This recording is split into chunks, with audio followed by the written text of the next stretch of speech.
مسلمانوں ہمت نہ بتاؤ اور سنو اس کا پس منظر پتنگ یہ تہوار کہاں سے آیا. سچا مسلمان ہوگا جس کے سینے میں اللہ اور اللہ کے رسول صلی اللہ علیہ وسلم کی محبت ہوگی وہ پتنگ کو ہاتھ نہیں لگا سکتا. سنو دو باتیں مورخین نے لکھی ہے کہ پتنگ کا تہوار کیوں منایا جاتا ہے. مورخین نے دو باتیں لکھی ہے. ایک تو یہ ہے ان کی دیوی ہے سرسوتی، اس کو خوش کرنے کے لیے پتنگ کا تہوار منایا جاتا ہے. سرسوتی دیوی کو خوش کرنے کے لیے جب مسلمان پتنگ اڑاتا ہے تو وہ اس کی نیت کچھ بھی ہو لیکن وہ ان کی سرسوتی دیوی کو خوش کر رہا ہے. پوچھو علماء سے کیا اس کی اجازت ہو سکتی ہے اسلام میں؟ آپ کو معلوم نہیں ہے تو آپ کا قصور ہے.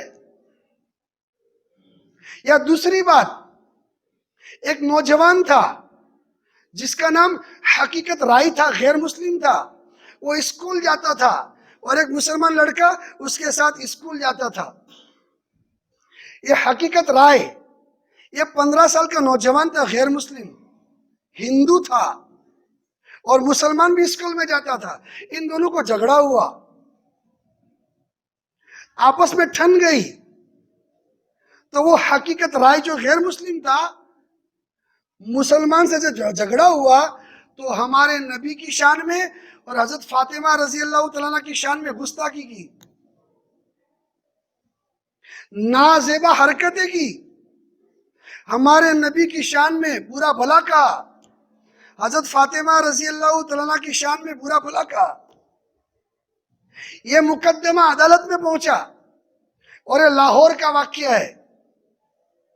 لاہور کا واقعہ ہے. عالمگیر رحمت اللہ علیہ بادشاہ موجود تھے. جب یہ قصہ یہ مقدمہ عدالت میں پہنچا تو جج نے فیصلہ، کیونکہ گستاخ رسول کی سزا موت ہے کہ اس کو سولی پر چڑھا دیا جائے. حقیقت رائے کو فیصلہ ہو گیا، اس کو سولی پر چڑھا دیا گیا. غیر مسلموں نے بڑی منت سماجت کی کہ کسی طرح اس کو سولی نہ ہو، لیکن فیصلہ عدالت کا آ گیا اس کو سولی پر لٹکا دو. اس کو سولی پر لٹکایا گیا تو انہوں نے اس خوشی میں غیر مسلموں نے پتنگ اڑائی، یہ تہوار چالو کیا. یعنی نبی کی شان میں گستاخی کرنے والے کو خوش کرنے کے لیے پتنگ اڑائی. ایک مسلمان جب اپنی چھت پر پتنگ اڑاتا ہے تو وہ نبی کی شان میں گستاخی کرنے والے کو خوش کرتا ہے، اس میں حصہ لیتا ہے. کل قیامت کے دن میرے نبی کو کیا منہ دکھائے گا؟ دل روتا ہے، سینہ پھٹتا ہے. تم جانتے نہیں، تم 5 روپے کی پتنگ اڑا رہے ہو لیکن اس سے میرے نبی پر کیا دھبا جاتا ہے. تم کس کو خوش کر رہے ہو؟ ایسے کھیل کھیلو جو اسلام میں اجازت ہے، ہم منع نہیں کرتے. اسلام کھیل کھیلنے کی کبھی منع نہیں کرتا، بلکہ شریعت کے دائرے میں رہ کر کھیل کھیلنا چاہیے. لیکن یہ تہوار یہ مسلمانوں یہ ہمارے لیے زہر ہے. اللہ کے نبی صلی اللہ علیہ وسلم فرماتے ہیں من تشبہ بقوم فہو منہم. یہ قومی تہوار نہیں، یہ مذہبی تہوار ہے. میرے نبی نے فرمایا کوئی کسی قوم کا تہوار منائے گا، کسی قوم کی سٹائل اچھی لگے گی، قیامت کے دن ان کے ساتھ ہوگا. اگر ان کے تہوار ان کے پتنگ اڑانا اچھا لگتا ہے تو آپ فیصلہ کر لیجئے آپ کو کس جماعت میں رہنا ہے. اللہ ہم سب کی حفاظت فرماوے، اللہ ہمیں دین کی سمجھ نصیب فرماوے. باتیں تو اور بھی تھی، آج سے طے کرو انشاءاللہ ہماری گلیوں میں ایک بھی پتنگ نہیں اڑے گا. انشاءاللہ آپ نہیں مرو گے، آپ کا کوئی نقصان نہیں ہوگا، اللہ کے رسول خوش ہو جائے گا. دشمنوں پر ضرب پڑے گی. یہ دشمنوں کے تہوار ہے، یہ ہمیں زیب نہیں دیتے. اس لیے ہر باپ کا فریضہ ہے اپنے بچوں کو چھت پر سے اتارے. ہر بڑے کا فریضہ ہے چھوٹوں کو سمجھائے. ماحول بنائے ہمارے محلے میں ایک بھی پتنگ نہ اڑے، تو سمجھو مسلمانوں کا محلہ ہے، اللہ اور اللہ کے رسول سے محبت کرنے والوں کا یہ محلہ ہے، یہ گاؤں ہے۔ اگر اللہ اور اللہ کے رسول سے محبت نہیں ہے تو پھر انسان سب کچھ کر سکتا ہے۔ اللہ مجھے بھی سمجھنے کی توفیق عطا فرمائے اور پورے امت کو دین کو سمجھنے کی توفیق عطا فرمائے۔ وآخر دعوانا الحمد للہ رب العالمین۔